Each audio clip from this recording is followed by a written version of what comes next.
बड़ी खबर आ रही है। लेबनान में हिजबुल्लाह पर डबल प्रहार हुआ है। जमीन और हवा से हिजब ठिकानों पर हमला हुआ है।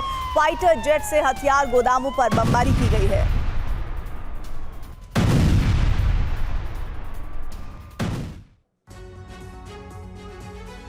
हिजबुल्लाह के समर्थन में यमन के हूती लड़ाके भी इजरायल के खिलाफ जंग का आगाज कर चुके हैं। इजरायल की राजधानी तेल अवीव समेत कई इलाकों पर मिसाइल और ड्रोन से हमले किए गए। सबसे ज्यादा गौर करने वाली बात यह है कि यमन के हूती लड़ाकों ने इजरायल को दहलाने के लिए खास तरह के हाइपरसोनिक ब्रह्मास्त्र का इस्तेमाल किया। लेकिन एक तरफ इजरायल ने लेबनान में ग्राउंड ऑपरेशन शुरू किया, तो वहीं एयर स्ट्राइक से यमन में मौजूद हूती के ठिकानों का दहन भी किया।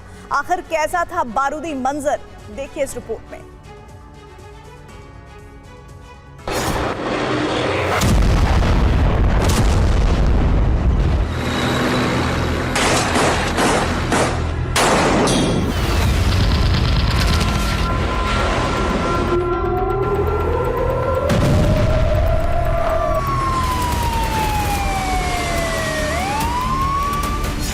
सैकड़ों की तादाद में टैंक,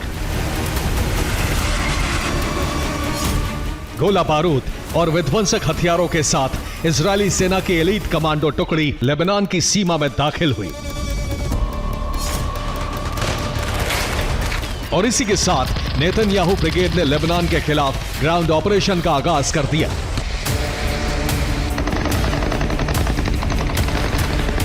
यकीन मानिए, लेबनान में इजरायल के आक्रमण के साथ ही भीषण हमले शुरू हो गए।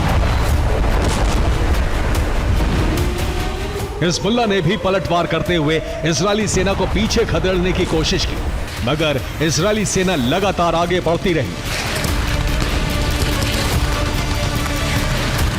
लिहाजा लेबनान के फ्रंट में पिछड़ रहे हिजबुल्लाह के समर्थन में हूती उतरा। दावा किया जा रहा है कि यमन के हूती लड़ाकों ने हिजबुल्लाह को कवर फायर दिया। हूती ने तेल अवीव के तटीय इलाकों पर मिसाइलें भी दागी।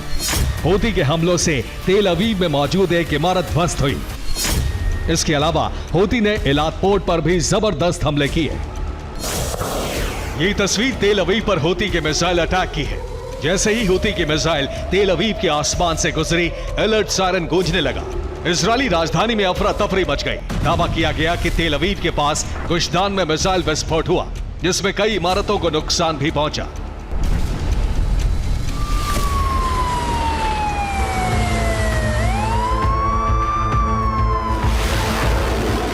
गौर करने वाली बात यह है कि हूती ने इजरायल के खिलाफ जो बारूदी ऑपरेशन शुरू किया, उसमें जिस ब्रह्मास्त्र का इस्तेमाल किया वो ईरान या फिर रूस का नहीं, बल्कि मेड इन यमन का था। मतलब ये कि जिन मिसाइलों से तेल अवीव दहला, उसके पोर्ट इलाकों में बारूदी भूचाल आया, उस मिसाइल को हूती लड़ाकों ने खुद तैयार किया था।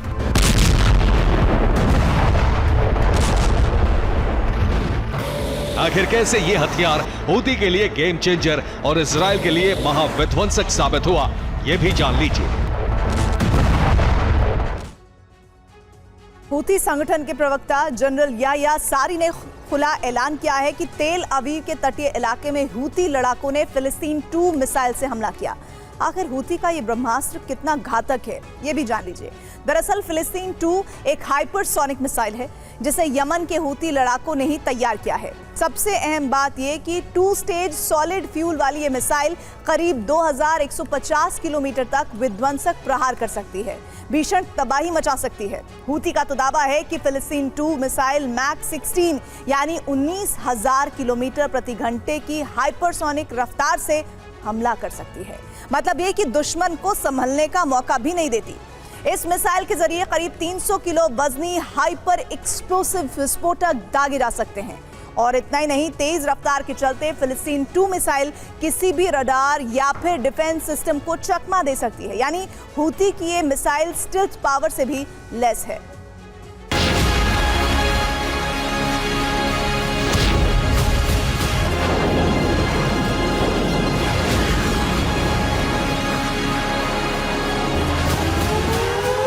बीती रात इजरायल की राजधानी तेल अवीव में मिसाइल हमले का होना बेहद ही हैरान करने वाला है, क्योंकि अब तक हमास ही गाजा से तेल अवीव या फिर यरूशलेम पर हमले करता था, मगर दूसरी बार यमन के हूती लड़ाकों ने तेल अवीव को मिसाइल हमले में दहलाया।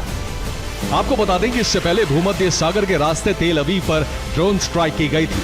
ऐसे में सवाल खड़ा होता है कि हूती ने इजराइल के सुरक्षा चक्रव्यूह को फिर से कैसे तोड़ा।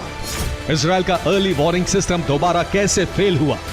आयरन डोम हवाई हमले को इंटरसेप्ट करने में नाकाम कैसे हुआ। यमन से तेल अवीव की दूरी करीब 2300 किलोमीटर है और यमन के हूती लड़ाके ये दावा कर रहे हैं कि इसलिए उन्होंने फिलिस्तीन 2 मिसाइल से तेल अवीव में तबाही मचाई। और जैसे ही हूती की फिलिस्तीन 2 मिसाइलों के ट्रेलर से इजराइल में कोहराम मचा, उसके बाद इजरायली डिफेंस सिस्टम एक्टिव हुआ, लेकिन तब तक काफी देर हो चुकी थी।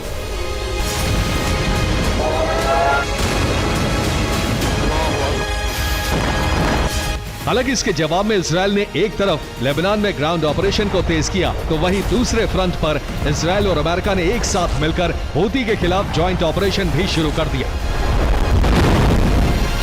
आईडीएफ ने यमन में मौजूद हूती के ठिकानों पर एयर स्ट्राइक की। प्रचंड बमबारी में हुदैदा में मौजूद 3 पावर स्टेशन राख हुए, जिससे हूती के कब्जे वाले यमन में बिजली सप्लाई बाधित हुई। इसके अलावा आईडीएफ ने रेड सी में बने हूती के पोर्ट को तबाह किया। पहले गाजा, फिर लेबनान और अब यमन में इजराइल के बारूदी प्रहारों से मुस्लिम देशों में खलबली मच गई और अरब की जंग में तुर्की ने भी एंट्री मार दी। दरअसल तुर्की के प्रेसिडेंट एर्दोआन ने इजराइल को सबक सिखाने के लिए मिडिल ईस्ट में उसकी दादागिरी को खत्म करने के लिए यूएन यानी यूनाइटेड नेशन से फोर्स उतारने की वकालत की।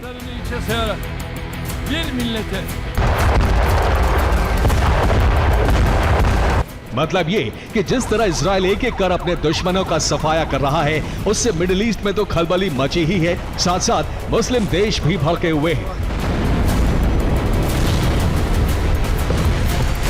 ऐसे में आशंका जताई जा रही है कि अरब के बैटल ग्राउंड में किसी भी वक्त इजराइल वर्सेस मुस्लिम देशों में अब तक की सबसे भीषण जंग छिड़ सकती है।